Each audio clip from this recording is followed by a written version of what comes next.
Good snapshot there from Lewis as we welcome in Kara Goucher, set to go. And just two Olympians in both semi-finals. One of those Olympians you're looking at right now, 28-year-old Courtney Frerichs. Courtney Frerichs is a world champion silver medalist, an American record holder in this event.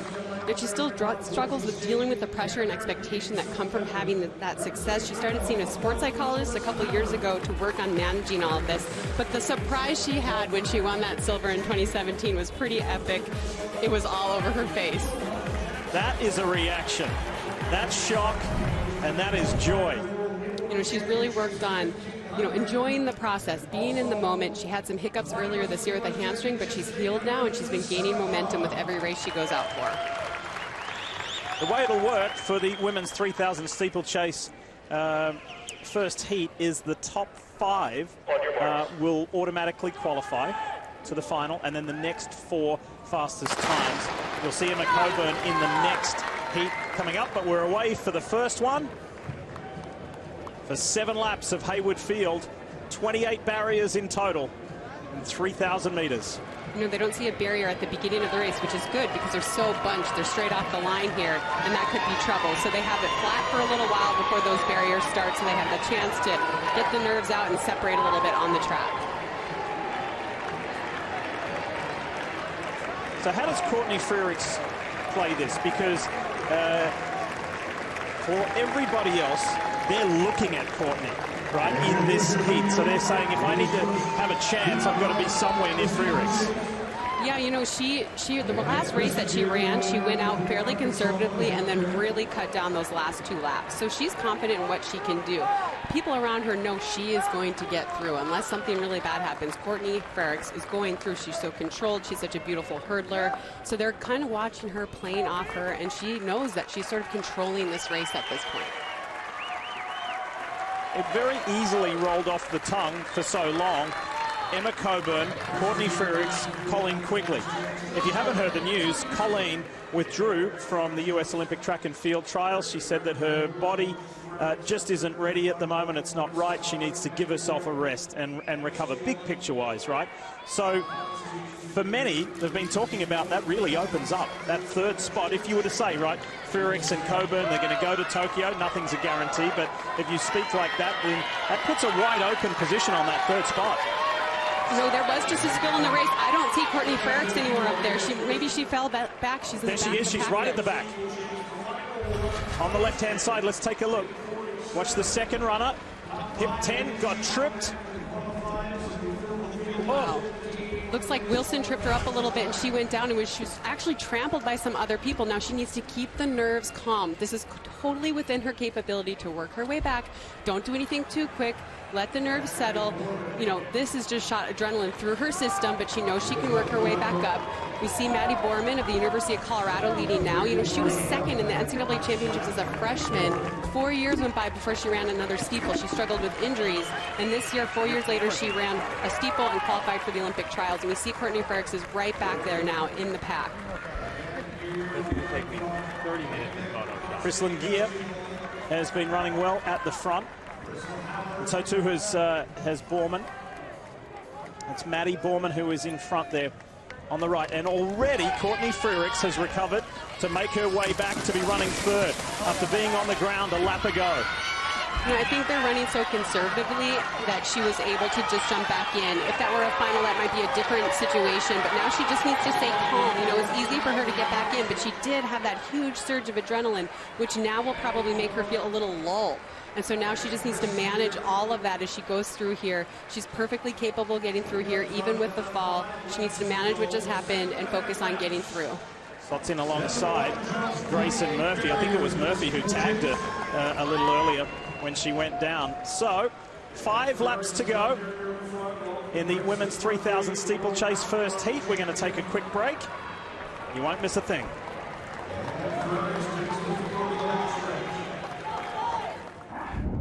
I've always thrived off of fear.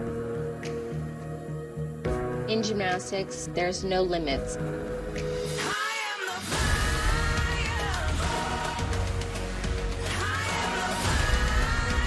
Having to come back. You have to bring a whole new level. Can I do it again? Simone versus herself. Discover videos for you on Facebook Watch. Did you know that Geico's whole 15 minutes thing, that came from me? Really? My first idea was, in 1/4 of an hour, your savings will tower. Over you, figuratively speaking. But that's not catchy, is it? That's not going to swim about in your brain. So I thought, what about 15 minutes, 15%? Serendipity. Geico. 15 minutes could save you 15% or more on car insurance. Here she is, man.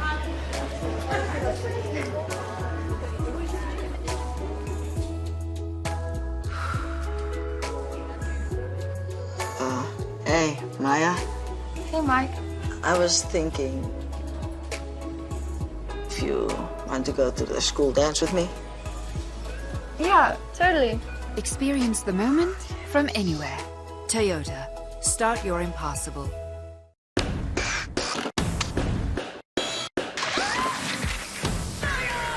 Don't toy with us. Well, there's a lot at stake in this competition. Making It premieres Thursday on NBC. We're looking for people with energy. I loved it. What you did. That's amazing. That was what we call a moment. America's Got Talent, new Tuesday on NBC.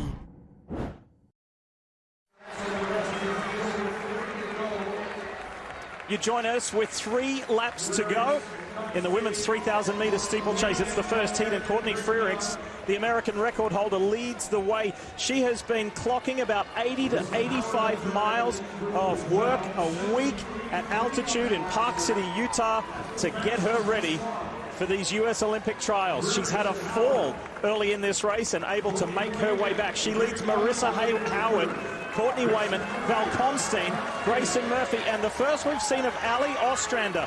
Keep an eye on her on the right of your screen. She's in a bright yellow top. Ali's made her way forward nicely. You know, I believe Marissa Howard also fell. And this is interesting to see Frerichs and Howard now controlling this race. They both went down. They both got tripped up. And now they're both leading this race calmly. We see Murphy there, Grayson Murphy, who is a world championship mountain runner, which is crazy. She's planning on defending her title next year, but she came back to the steeple this year and qualified. You see Val Constein, who's now can run a steeplechase faster than she can run a flat 3K. This is quite a field we see going on here, and it's pretty impressive. They've been picking it up a little bit on the second kilometer. They're 6 minutes and 20 seconds through 2K, so they're actually right on Olympic standard pace right now. And Olympic standard pace, as Kara says, is 9 minutes 30 seconds even. There are only 3 athletes in this race who have already met the Olympic standard, and that's Courtney Frerichs leading, Val Constein, and Marissa Howard, who runs second at the moment. There's action on the field. Paul Swangard's going to update us. It's women's triple jump. Yeah, Lee fans on the backstretch enjoying that steeplechase, and here on the main straightaway, Katura Orji, 4th round. She has the lead and has been jumping really well all day. That's another good one.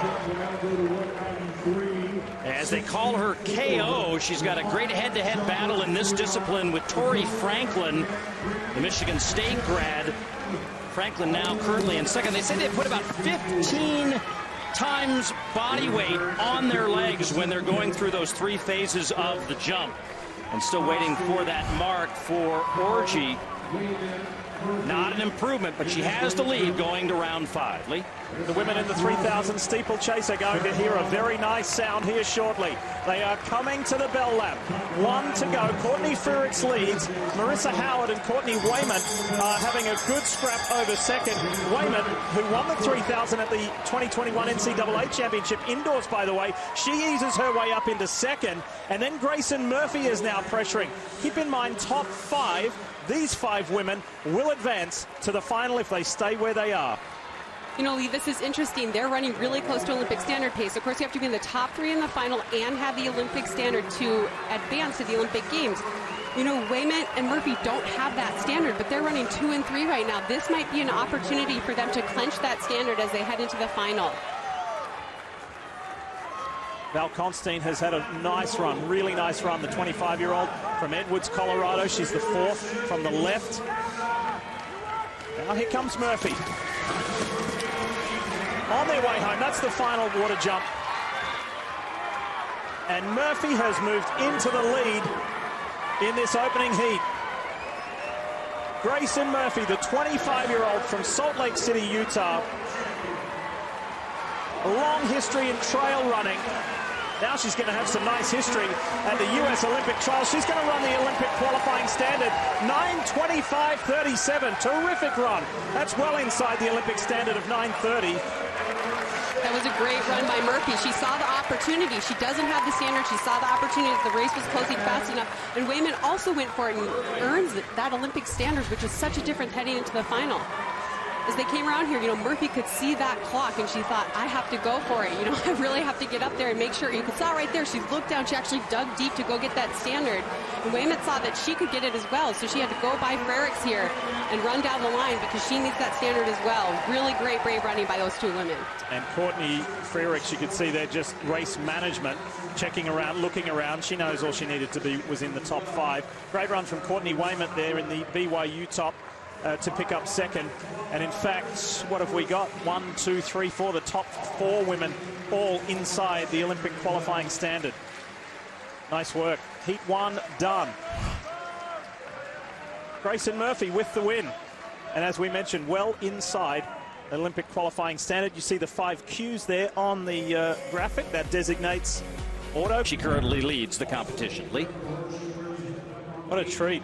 What a treat to have Dad here on Father's Day, but Dad is always here when Vashti competes. So this is the final heat that you will see today. It's the second heat in the women's 3000 steeplechase. There's Emma Coburn. After this is over, folks, it's all finals. Women's and men's 400 meters, women's 100 hurdles, men's 100-meter final. So this is the final heat that you will see tonight here from Hayward Field. The 2017 world champion, Emma Coburn. Let's go. Second heat in the women's 3000 steeplechase. Same rules apply. Top 5 will advance to the final automatically in the next best 4 times. Yeah, you know, I think there's probably some nerves out there after seeing that fall in that last heat. So we see Emma get to the front right away. She doesn't want to get caught up in anything like that. She can just, you know, tempo this run. Honestly, she owns 15 of the top 20 times by an American in this event. She can come out here and run it like a little bit of a workout and make sure she gets through clean and easy. 2016 Rio bronze medalist, not wanting to get, you'll hear athletes talk about, like, get caught up, get boxed in, just get in the middle of stuff that they shouldn't be, and Emma Coburn's not taking that risk. Do you think she kind of reinforced that because of what she saw happen to Courtney Frericks? I do think that probably made her nervous. I think she thought, you know what, I know that I deserve to be on this team, and I need to be on this team, and I know that I can win this heat by not running too hardly outside of myself, and I want to make sure I stay clean and out of the mess and make sure that I don't have any problems getting through. Leah Fallon running second there. You see with hip number 1, Emma Coburn leads the way. So off to a good start, the favourite in this event. We'll get back to the women's 3000 steeplechase in a moment. But let's join Lewis Johnson with the president of World Athletics. Lee, thanks very much. And Seb, it's great to see you here in Eugene. And it's great to be here. Yes, and after all the places you've been, it is hard to believe this is your first U.S. Olympic trials. I mean, what are your impressions so far? Well, first of all, the trials are spectacular. I mean, I was brought up on the trials. It's what I used to watch on TV, and I thought, in my dotage, I really ought to see one. And, of course, we got the World Championships here next year, so it was a great opportunity to look at this George Oppring Stadium as well. Yeah, how do you describe this new facility, the new Hayward Field? I don't know, I have an hour to describe it, but it is spectacular. It's absolutely spectacular. I think, you know, I look forward to the World Championships next year because I think the atmosphere will be absolutely off the graft. Right. You've had a unique set of experiences in your life. 2-time Olympic gold medalist in the 1500 meters. You were chairman of the organizing committee for the London 2012 Games, and you're also the president of World Athletics. I know you were recently in Japan for a test event. What can people expect for athletics there in Tokyo? How are things looking? It's going to be a challenge. I think for the athletes, it's going to be very much a day based on the village and the venue and probably some training facilities. but I think most of the athletes have now got used to that concept. I speak to them pretty regularly. They're prepared to make that sacrifice because they want the competition. I think for most people watching at home, and the Olympic Games is in large part a television experience, I don't know it's going to look a whole heap differently, but I think for the athletes, it'll take some getting used to, but I think they're really up for it. I think those athletes that competed or would have competed well last year are probably going to be in a very good, vein of form in a few weeks' time. Right. And then 1 year from now, for the first time ever on U.S. soil, this place will host the World Outdoor Track and Field Championships. Just give us a sense of the significance of the event for 2022. Look, I think it's huge. We were here in 2014 for the World Juniors. We were then back in Portland in 2016 for the World Indoors. But a World Outdoor Championships, the first on U.S. soil, is going to be spectacular. And in this unbelievable stadium. And for us that's important because we need to continue to build the profile of the sport from the World Championships next year right the way through to 2028. So we see this as 5 or 6 years of spectacular opportunity. Agreed. Seb, great to see you here in Eugene. Enjoy the rest of the time, okay? I'm going to. I always do. Already great. Thanks for the time. Lee? Lord Sebastian Coe, 4-time Olympic medalist and a very important person in the world of track and field. Emma Coburn leads the way over Leah Fallon and Mel Lawrence. We're going to duck away, but we'll go non-stop. You won't miss a thing. See you in a moment. You can do better. Let's go get a freshly made footlong from Subway. Like a classic Italian BMT on freshly baked bread. Thanks, Tony. Thank you.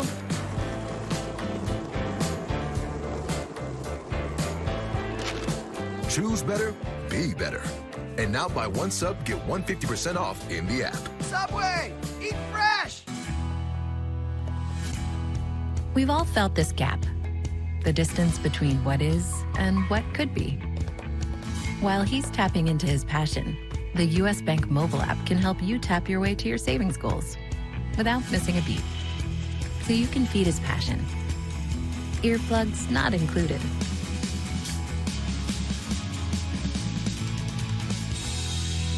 U.S. Bank. We'll get there together. This year has been a road of challenges to overcome. But if it didn't happen, I probably wouldn't be as strong as I am right now. It's a lot of hard work and is just as much mental as physical. Once your mind and body come together, you can be unstoppable.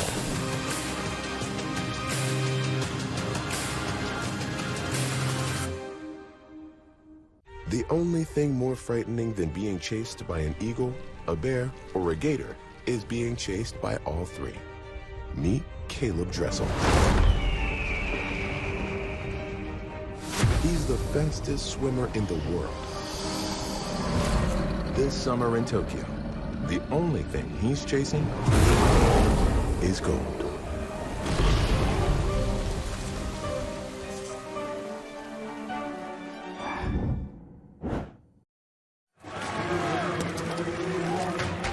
Reminding you that Tuesday, Peyton Manning hosts Capital One College Bowl. Rival colleges go head-to-head for a life-changing scholarship opportunity. Capital One College Bowl premieres Tuesday right here on NBC. Welcome back. Lee Diffie, Kara Goucher with you in the closing laps. Just 2 to go in the women's second heat of the 3000m steeplechase. This is Emma Coburn, who finished runner-up at the World Championships 2 years ago. Back in 2017, she won the World Championships. She is setting a pretty cracking pace right now. Yeah, Lee, we're being treated to a very fast race right now. I mean, Leah Fallon is in unknown territory. Her PR is 9:18, and she's right at about that pace right now. And Mel Lawrence behind her. This is about 10 seconds under her personal best pace. So this is really interesting. These women have decided to hitch on to Emma and see where it takes them. This is really exciting to see in a prelim. There's a good battle for fifth, and in that battle for fifth, you don't see her name on that graphic there, is Michaela Norris. Michaela won the 3000-meter the steeplechase, I should say, here last weekend in the NCAA championship. There she is, all in blue, hit 11. Maybe the legs are a little tired in the span of a week. You know, they might be tired, but she is running fast. She just started running the steeplechase this year, and she became the NCAA champion. We see in front of her Katie Rainsberger, who is second in that race. You know, she is known for her mother a lot. You know, her mother finished fourth at the Olympic trials 3 times, was the Boston Marathon champion. She comes from running pedigree. They both look pretty good considering they ran 2 rounds of the steeplechase not that long ago. 5 go through on the automatic qualifier. The bell is coming for Emma Coburn. 9:30 flat is the Olympic qualifying standard. Emma has that, of course. Leah Fallon has it, and Mel Lawrence. So the top 3 already have that. So they're not chasing that, and they know that so long as they stay here, they are going through to the final. But this is a phenomenal run from Michigan's Leah Fallon. This really is. You know, Leah Fallon was one of the best steeplechasers in our country, and then she dealt with a lot of injuries. And so she's trying to climb her way back to be on that American team, to make that Team USA. She's had a lot of years of downtime, but she's coming back. She's super confident in her coach, Dathan Ritzenheim, and the training she's done. She would love to make her first Team USA. If you don't know the story about Emma Coburn, who leads the way in addition to her personal accomplishments, she's coached by her husband, Joe, and the Joe Bosshard coaching facility and group have had a very good U.S. Olympic trials. They've had a great trial so far. They've put 2 people into the 1,500-meter final and a woman into the 5,000-meter final. They're running great. They call it Team Boss, by the way. Joe is the boss.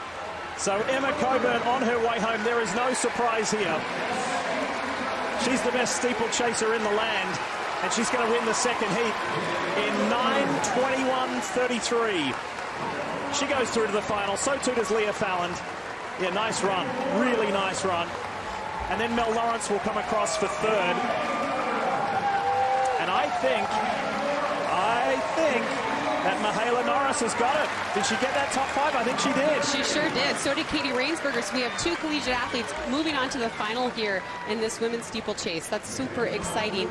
I mean, they are running on tired legs. This is such a brutal event. All of those hurdles, all those water jumps, really good for them. So the 30-year-old from Crested Butte, Colorado.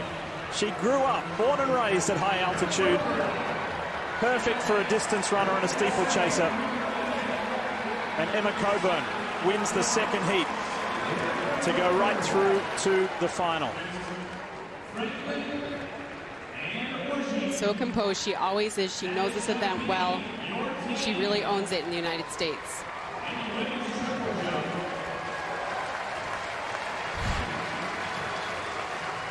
Top 5 auto qualifiers for the final. And then we will update you on the next best times. So that's it for the heats. We are now talking finals, and we're going to talk Allyson Felix. The queen of the track is on the track, and she's ready to race for an opportunity to go to Tokyo, her 5th Olympic team.